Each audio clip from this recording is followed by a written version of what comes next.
अस्सलाम वालेकुम। उम्मीद है आप लोग खैरियत से होंगे।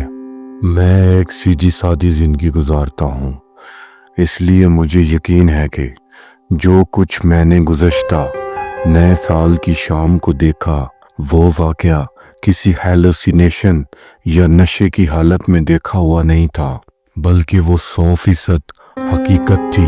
मैं शहर से कुछ दूरी पर एक काउंटी में रहता हूँ और मेरे कुछ दोस्त इन दूर दराज इलाकों में रहते हैं, जहाँ पर पहुँचने के लिए खौफनाक सड़कों से गुजरना पड़ता था। मेरे दोस्त रायन का ख़ानदान इस इलाके के अमीर तरीन ख़ानदानों में से था। इनके घर जाने के लिए मेरे पास 2 ही रास्ते थे। एक रास्ता मेरे घर के करीब था और दूसरा दूर। जो करीब था वो बहुत ज़्यादा खौफनाक रास्ता था। हर नए साल के शुरू होने पर इनका ख़ानदान पार्टी का एहतमाम करता है, जिसमें इनके तमाम दोस्तों को दावत दी जाती है, जिनमें मैं भी शामिल होता हूँ। ये एक मज़ेदार मौका होता है, इसलिए जब मुझे ड्राइन के वालिद की तरफ से दावत दी जाती है तो मैं बहुत खुश होता हूँ। हमारे इलाके के मौसम के बारे में मशहूर है कि सर्दियों में यहाँ का मौसम बहुत ही अजीब हो जाता है। इसी लम्हे नए साल की शाम से चंद दिन पहले ही सर्दी शुरू हो जाती थी। मुझे याद है कि ताज़ा ठंडी हवा, खचाखच सड़कों के साथ गाड़ियाँ चलना बेआराम कर देने वाला था। आम तौर पर मैं अपनी हेडलाइट हाई बीम पर नहीं खोलता था, क्योंकि इस चीज़ की वजह से काफ़ी एक्सीडेंट हुए थे। मगर इस बार सड़क की तारीकी और तंग रास्तों के पेश नज़र मुझे अपनी हेडलाइट ऑन करनी पड़ी।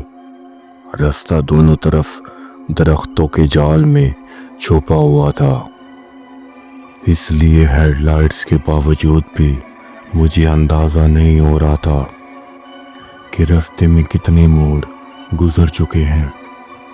इस रास्ते पर एक अकेला झोंपड़ा था जो कई सालों से वीरान पड़ा था, लेकिन जब मैं वहाँ से गुजरता कभी कभी इसके अंदर रोशनी नज़र आती थी।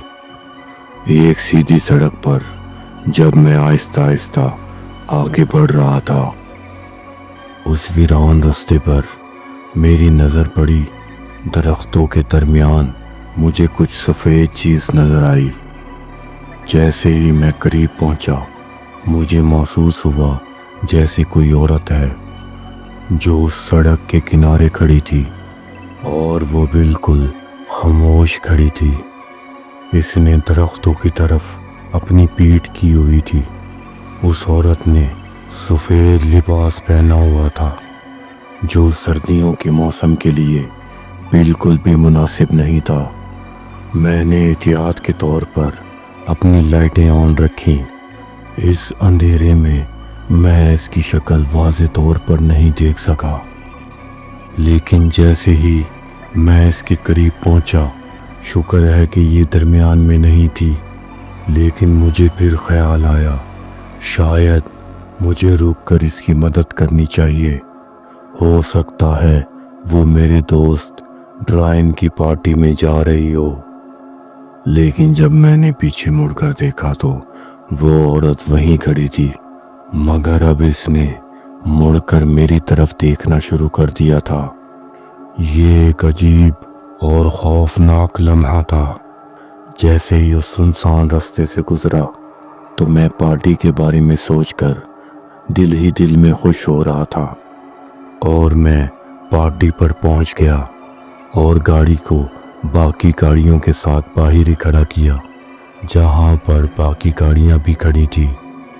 मेरे दोस्त ड्राइंग का घर एक बड़ी खुली जगह पर था, जो कि जंगल के बीचों बीच दरख्तों से घिरा हुआ था। उस रात को हमने हैप्पी न्यू ईयर का जश्न मनाया। जब पार्टी ख़त्म हुई, सब लोग आहिस्ता आहिस्ता वापस जाने लगे।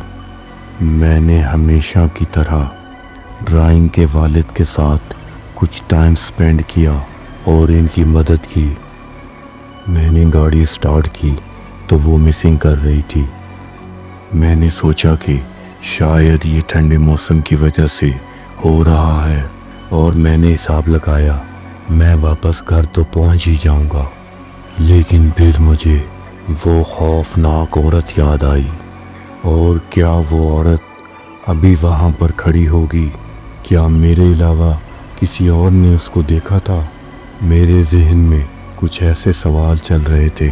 میں نے سوچا کہ میں شاید دوسرے رستہ لے کر واپس گھر جا سکتا ہوں، لیکن وہ رستہ میرے گھر سے 20 منٹ زیادہ لیتا تھا۔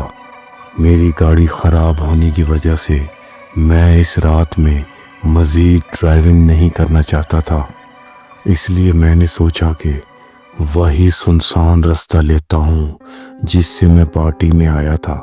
تھوڑی ہی دیر کے بعد میں اسی رستے پر پہنچ گیا تھا، اور میں نے محسوس کیا کہ کچھ عجیب ہے۔ گاڑی کے ٹائر شدید آواز کر رہے تھے، ایسا لگ رہا تھا کہ جیسے کچھ چیز ٹکرا رہی ہو۔ گاڑی اچانک رک گئی اور میں گھبرانے لگا۔ میں نے باہر نکل کر ٹائر چیک کیے تو میں حیران رہ گیا۔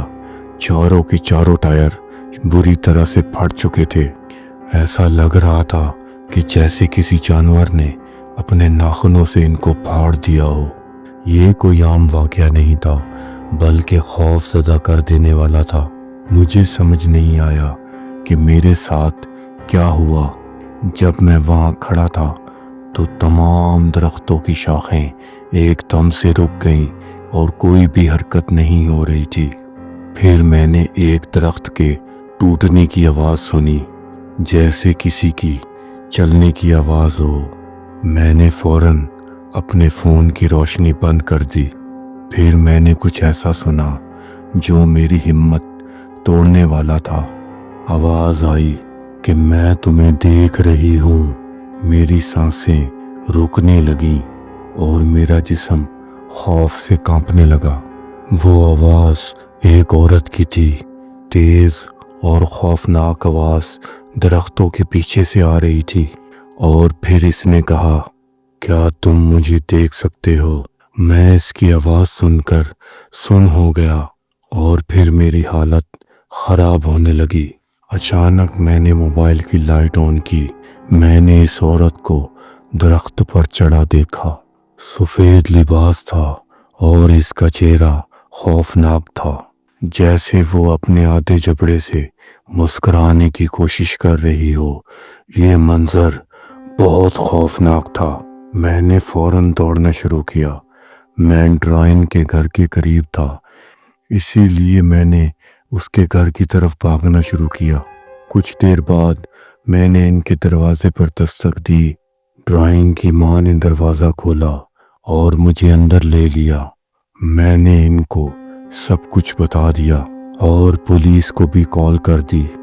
پولیس نے پورے علاقے کی تلاشی لینی شروع کر دی، لیکن وہ عورت کبھی نہیں ملی۔ مجھے آج بھی یہ سوال پریشان کرتا ہے کہ وہ عورت صرف میرے پیچھے ہی کیوں پڑی تھی، اور یہ عورت مجھ سے کوئی پرانا بدلہ چاہتی تھی۔ کافی دنوں بعد مجھے پتہ چلا کہ اس روڈ پر ایک عورت کا برا ایکسیڈنٹ ہوا تھا۔